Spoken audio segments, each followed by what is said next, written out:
My daughter turned 10 last week. She sat by the front door for nearly 8 hours, wearing the sparkly pink dress she picked out herself.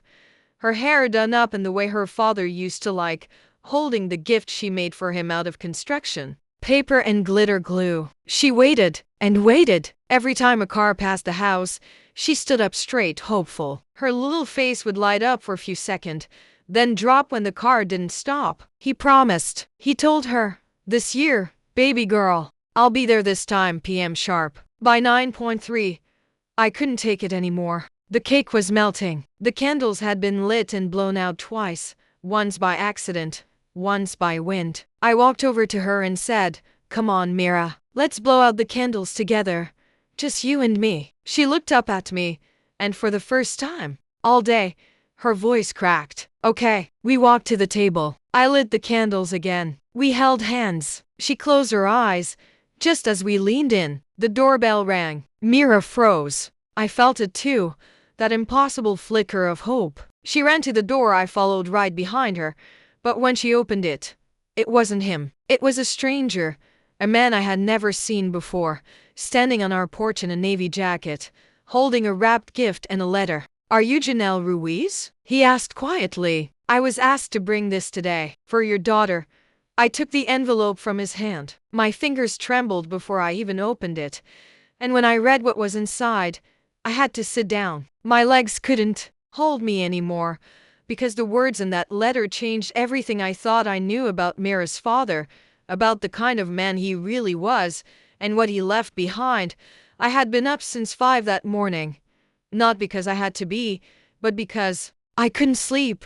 Birthdays were always complicated in our house, especially Mira's. Her father had missed the last 2, and I didn't want to admit how hard I was hoping this one would be different. I stood in the kitchen, icing the cake I had baked the night before, vanilla with strawberries, her favorite. Mira had drawn the design herself, a rainbow over a sketch pad with the words, double digits, in big, colorful letters. She was turning 10. She said it like it meant she was stepping into the world, becoming her own person. I could see it in her eyes, the way she stood taller, spoke more confidently, even picked out her own party dress a month ago, pink with little stars on the sleeves. She woke up around 7 and came into the kitchen still rubbing sleep from her eyes, but smiling, that bright, unstoppable smile she always had when her dad made a promise. He said 3 o'clock, "Right, Mama?" I nodded. I didn't lie. That's what he said. She spun in a slow circle,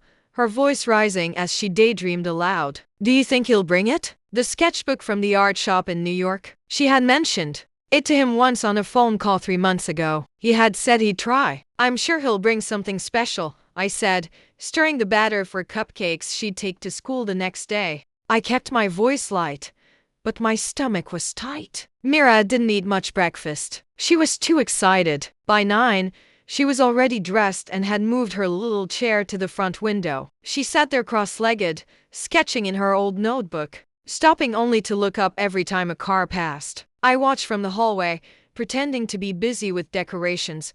I hung the birthday banner she made from string and cardstock. Each letter was colored by hand. She had even added "Welcome, Dad" in gold marker beneath the main sign. The house felt warmer with her laughter bouncing off the walls, but it also felt fragile, like one wrong word would cause everything to fall apart. That's how it always was with Damon. We had separated 3 years ago, officially at least. The truth is he left us long before that, one broken promise at a time. At first it was missed dinners and holidays and birthdays, but no matter how many times he let Mira down, she never stopped believing he'd change. She carried hope like it was stitched into her heart, and I let her because I didn't have the strength to take it away. By noon, she had asked to set up the candles. "Just in case he's early," she said. She lined them up along the cake, counting them twice. I watched her from the doorway, her tiny fingers adjusting the last candle to make it perfectly straight. I made sure my phone was fully charged. I kept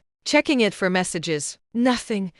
I didn't want to admit it, but I was waiting too. I hated myself for it. After everything Damon had put us through, I still held on to this sliver of hope that maybe he'd show up just once when he said he would. That maybe he'd surprise both of us. By 2, she was pacing. By 3, she was glued to the window. She kept saying, "Any minute now." And I kept replying, "I'm sure." Family members started calling. My sister, my mom, my cousin Laura. They wanted to sing happy birthday, see Mira's smile. They asked if Damon was coming. I told them I didn't know. I left the probably not part out. Mira didn't ask for presents that year. She didn't care about games or cake or balloons. She only wanted one thing. She wanted her dad to walk through that door and tell her he remembered, that she mattered. That was the hardest part of all. Watching her wait with that wide, hopeful grin. Watching time crawl past while her face slowly changed from excitement to confusion,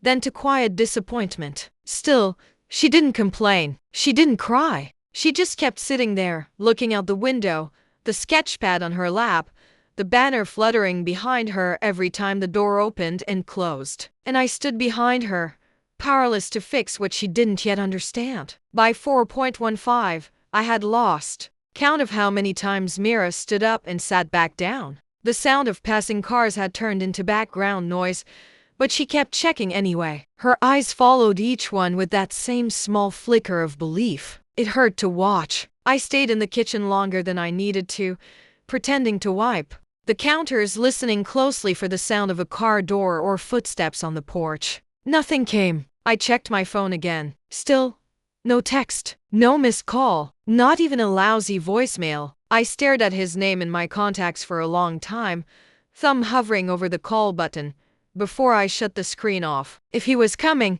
he would have been here by now. I peeked into the living room. Mira was still by the window, arms wrapped around her knees. The sketchpad had fallen to the floor beside her, forgotten. She wasn't drawing anymore. I walked over, knelt beside her, and touched her shoulder. "Hey, baby," I said softly. "Why don't we do cake now? We can still call Grandma and everyone." And she shook her head without looking at me. "Not yet." Her voice was steady, but her eyes were glassy. She wiped her nose with the sleeve of her dress and picked up the sketchpad again, though she didn't open it. "He said he'd be here, Mama. He told me on the phone. He promised." I nodded, not trusting my voice. It was nearly 3.3 when she asked if she could move a chair outside. I helped her carry it to the porch. She sat in it like she was guarding something sacred. She refused to take off the party hat I'd placed on her head earlier, even though it was starting to bend and lose shape. She kept the handmade birthday card she drew for her dad on her lap. I brought out a blanket as the wind picked up, tucking it around her shoulders like a shield. At one point, a delivery truck pulled into our neighbor's driveway. Mira stood up so fast the card flew from her lap. Her face lit up with such sudden joy that I caught my breath. She ran to the edge of the porch, craning her neck, hoping it was him, but it wasn't. She stepped back slowly, picked up her card, and sat down again without saying a word. By 5.3, she still hadn't moved. I brought her a slice of cake and set it on the porch railing. She didn't touch it. I sat with her, then I needed to be near her even if I couldn't say the things I wanted to, that Damon wasn't coming, that he never intended to, that I didn't know what kind of man promised his child the world and then vanished like a ghost. "I think maybe he got stuck in traffic," she whispered. I didn't respond. I couldn't lie anymore. She glanced sideways at me. Or maybe his phone died. Or maybe. I stopped her gently. "Mira." She looked up at me with wide, searching eyes. "It's not your fault," I said. "You didn't do anything wrong." Her lip trembled, and she nodded quickly like she wanted to believe me but couldn't fully take it in. She leaned her head against my arm, and I kissed her hair. By 6.45, the wind had picked up again. The candles we'd placed on the cake kept blowing out. I relit them twice. Mira had finally agreed to come inside, though her eyes stayed fixed on the front door. The guests we invited, mostly family and a couple of neighborhood kids, had long since gone home. Everyone said they understood, but I could hear the quiet pity in their voices. They meant well, but I hated it. I set the cake down on the table. The frosting was starting to melt around the edges. Mira stood behind her chair, holding onto it like it anchored her to the floor. I smiled, even though my chest was aching. "Ready to make a wish?" She stared at the 10 flickering candles. Her voice was barely a whisper. "Can I wait 5 more minutes?" I glanced at the clock. It was already 8.4. I didn't want to say yes. I didn't want to give her any more rope to hang her hopes on, but I nodded anyway. 5 more minutes, I said, because even after everything, I was still hoping too. It was 8:45 when I finally made the decision. Mira was still holding onto the last thread of hope, and I could see that thread fraying. She stood quietly beside the table, eyes locked on the 10 tiny flames flickering against the darkening windows. Her shoulders had sunk. Her lips were pressed tightly together, like she was holding in something that might shatter if she let it slip out. I reached for the lighter one more time and relit the 2 candles that had fizzled out. Then I looked at her. "Sweetheart," I said softly, "we waited all day. I think it's time we blow out your candles together." She didn't respond at first. Then she nodded once, slowly. Not because she agreed, but because she didn't have the energy left to argue. I could feel the weight in the room. All day we had balance between hope and disappointment, and now it tipped. Mira walked over and sat down at the table without saying a word. She rested her hands in her lap and stared at the candles. I stood beside her and placed my hand on her back. "You can still make a wish," I said. "Wishes don't have to be about anyone else. They can be just for you." She looked up at me. "I don't want to wish for anything." I didn't push her. I just nodded and took a breath. "All right then. We'll just blow them out together." We counted to 3. She leaned forward. I followed. Right as we were about to blow, the doorbell rang. It wasn't loud, but it cut through the silence like a shout. Mira froze mid-breath. Her head snapped toward the door. She knocked her chair back, trying to stand up. The candles were forgotten. Her eyes were huge, full of something that had flickered all day but now sparked into full flame. "Mom, that's him. It has to be." She ran before I could say a word. I followed close behind her, heart pounding. I didn't want to move too quickly, but I couldn't stay still. Every part of me hoped and feared at the same time. What if it was him? What if it wasn't? Mira reached the door and flung it open, but it wasn't Damon. It was a man I didn't recognize. Mid-40s, neatly dressed, light brown hair with a streak of gray at the temple. He wore a navy jacket and held a medium-sized gift bag in one hand and a sealed white envelope in the other. His expression was calm, but his eyes softened when they landed on Mira. "Hi," he said gently. "Are you Janelle Ruiz?" I stepped forward and put a hand on Mira's shoulder. "Yes, that's me. I was asked to deliver this today," he said, holding out the gift bag and envelope. "It's for your daughter." From Damon Ruiz, the name hit me like a slap. My breath caught, and I didn't reach for the envelope right away. "Who are you?" I asked. "My name is Kyle Bennett. I was a friend of Damon's. He asked me to bring this to your home today." He was very clear about the date and the time. Mira looked up at me, confused, her expression shifting between hope and uncertainty. "Is he coming?" she asked, her voice barely above a whisper. Kyle hesitated before shaking his head. "No, honey, he's not coming today." He handed me the envelope, and I finally took it. My fingers trembled. It was Damon's handwriting. I would have recognized it anywhere. "Thank you," I said, barely managing the words. Kyle nodded and gave Mira a small smile. "Happy birthday, Mira," he said quietly. "Your dad loved you very much." Then he turned and walked away, leaving us standing in the open doorway. I stared at the envelope. Mira clutched the gift bag to her chest like it held the answer to every question she hadn't dared to ask all day. We stepped back inside. I walked her to the couch, and we sat down together. I held the envelope in both hands, took a breath, and opened it. I unfolded the letter slowly, careful not to tear it. The paper was thick, smooth, the kind people use when they want something to last. Mira leaned in close, her small shoulder pressed against mine. She still hadn't opened the gift bag. Her eyes were fixed on the letter in my hands. At the top, in Damon's handwriting, were the words, "To my daughter, Mira, on your 9th birthday." I started reading aloud, my voice shaking. "Mira, I know today is your birthday, and if things were different, I'd be right there with you. I'd be handing you this gift myself. I'd be hugging you so tight your hair would stick to my sweater. But life didn't give me more time." I paused and looked down at her. Her hands were tied around the handles of the gift bag, her knuckles white. Her lips were parted, and she was staring straight ahead like she was trying not to blink. I kept reading. "I've been sick, Mira, for a while now. I didn't want you to see me like that, so I said nothing. I thought I had more time, but the truth is, when I made you that promise, I believed I could keep it. I believed I'd get better. I was wrong. My chest tightened. I had guessed something was wrong over the last year, but I didn't expect this. I didn't expect finality. Your mom is stronger than I ever was. She has carried you through things you should never have had to go through. Listen to her. Trust her. She will never lie to you. My voice cracked, but I kept going. Mira's eyes were filling with tears, but she didn't look away. This isn't a goodbye, Mira. I am with you in every drawing you make, every laugh that sounds like your mom's, every time you feel like no one sees how special you are. I see you. I have always seen you. I just didn't always know how to show it. I stopped reading. I couldn't go any further without my voice breaking completely. I handed her the letter and she held it like it was a piece of treasure. For a long time she didn't say anything. She didn't cry, didn't scream, didn't ask why he didn't tell her sooner. She just sat there, her eyes full and still. Finally she whispered, "He's gone?" I nodded. "Yes, baby.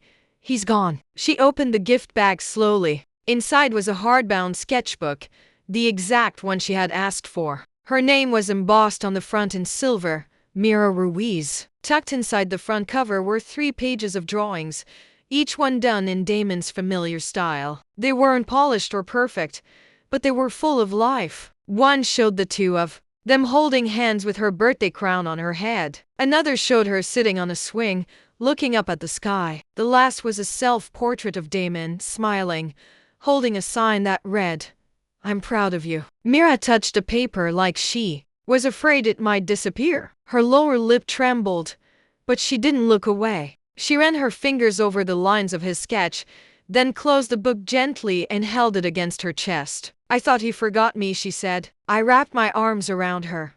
He didn't forget. He just didn't know how to be what she needed. But I think in the end he tried. We sat there together on the couch. No music, no cake. Just a quiet kind of grief that didn't need to be spoken. The kind that comes when the truth breaks your heart, but also sets something inside you free. Outside, the wind picked up. The candles on the cake had long since gone. Cold, but it didn't matter anymore. Mira whispered, "I want to draw now." She opened the sketchbook and turned to a blank page. I watched her pencil move across the paper, slow and steady, like she was writing back. Mira filled that sketchbook faster than I ever imagined. Every evening after school, she would sit at the kitchen table, her head bent low, drawing with a focus that made the rest of the world feel far away. Sometimes she sketched memories, sometimes she drew what she missed, and sometimes she just filled the pages with color layer after layer until the paper was heavy. With it, she never asked why Damon hadn't told her sooner. She never blamed him out loud. But I could see the questions in her eyes during those first few weeks, especially when we passed by the park where they used to go or heard his name in a passing conversation. There were days when the sadness sat heavily on her chest, and I didn't try to pull it off. I just sat with her in the quiet, holding space until she felt strong enough to speak. One night, about a month after her birthday, I found her in her room holding the letter again. She had read it so many times that the folds were starting to soften and fray at the edges. She looked up and asked, "Do you think he really meant it? That he was proud of me?" I knelt beside her and met her eyes. "Yes," I said. "I think he meant every word." She nodded and didn't ask anything else. Grief, I've learned, doesn't always come in loud sobs or dramatic scenes. Sometimes it's in the small pauses, in the way she lingered before turning off the lights, in the drawings where his figure stood farther away than the rest, in the empty seat she left next to her during her school play. But slowly, gently, that grief softened. It didn't vanish, but it stopped cutting so sharply. She began talking about him again, not like a wound, but like a person she had known and loved and lost. A few weeks later, she brought her sketchbook to school for show and tell. She read the letter out loud to her class and told them, without tears, that her dad had been sick and that he loved her enough to send a message even when he couldn't be there. Her teacher called me after and said there wasn't a dry eye in the room. But what struck her most wasn't the sadness. It was Mira's strength, her clarity, the quiet confidence of a child who had found peace and truth. As for me, I wrestled with my own emotions. For years, I carried anger toward Damon like a weight. I blamed him for every missed recital, every bedtime story I had to read alone, every moment Mira asked me when he'd call next. I thought I had hardened to it, but reading that letter cracked something open in me too. He had made mistakes, big ones. He had failed her in ways I will never fully understand. But in the end, he did something right. He gave her what every child deserves, the truth, a message of love, and a final memory that wasn't abandonment. It was effort. It was presence, even if only through ink on paper. Sometimes I wonder what Damon would think if he saw Mira now. Not just her drawings, which have become more detailed and expressive with every page, but the way she walks into a room, the way she speaks up for herself, the way she lets herself be vulnerable without shame. I think he would be proud, and I think he would regret not being there to see it happen. On the day she finished the last page of the sketchbook, she handed it to me without a word. I flipped through the drawings, stopping on one near the end. It was of the two of us. We were sitting on the couch, our arms around each other, the letter in her lap. Above it she had written, "I didn't get the birthday I wished for, but I got the one I needed." That night, we lit the 10 candles again. Not because we were waiting on anyone this time, just because we wanted to. We blew them out together, not as two people hoping for someone to show up, but as a mother and daughter who had already learned how to keep going without him and how to let love stay anyway. Thank you for listening. To share this video with someone who might need it today, and if you want more true stories that speak from the heart and remind us of the strength we carry, subscribe to the channel and turn on notifications so you don't miss what's next from my family to yours. Thank you for being here. Do subscribe.